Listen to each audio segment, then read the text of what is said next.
Happy new year, happy new year. देख ले English, happy new year के मतलब नया साल मुबारक बारे।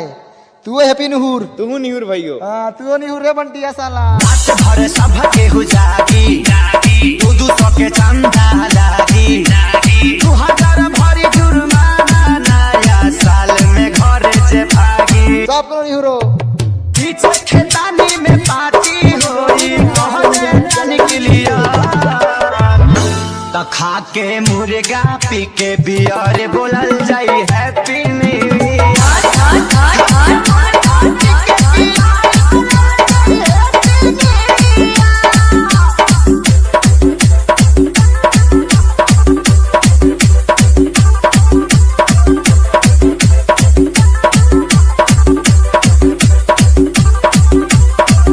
रंजन।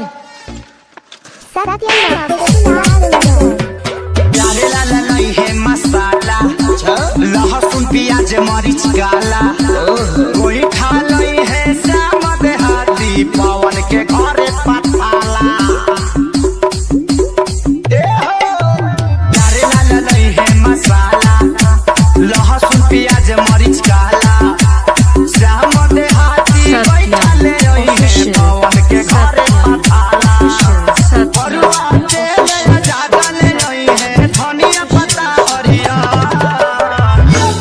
खा के मुर्गा पी के बियर बोलल जाई हैप्पी न्यू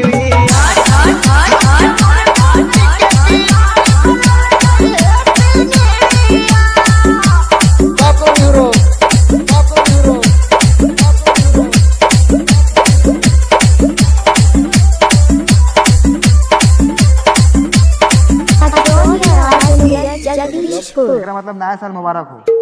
सोनू लई है पतीला मुर्गा खेसारी देसीला पंकज भैया आटा ले लई है आशीष तू करी हो न गीला।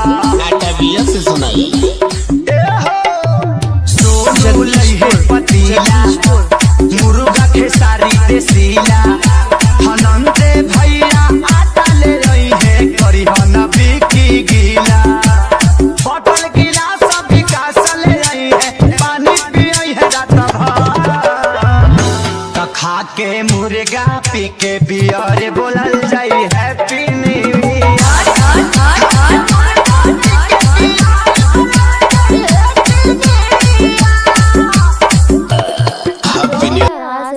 जगदीशपुर जगदीशपुर जगदीशपुर जगदीशपुर जगदीशपुर जगदीशपुर आजमगढ़ आजमगढ़ आजमगढ़ आजमगढ़ आजमगढ़ अतरौलिया आजमगढ़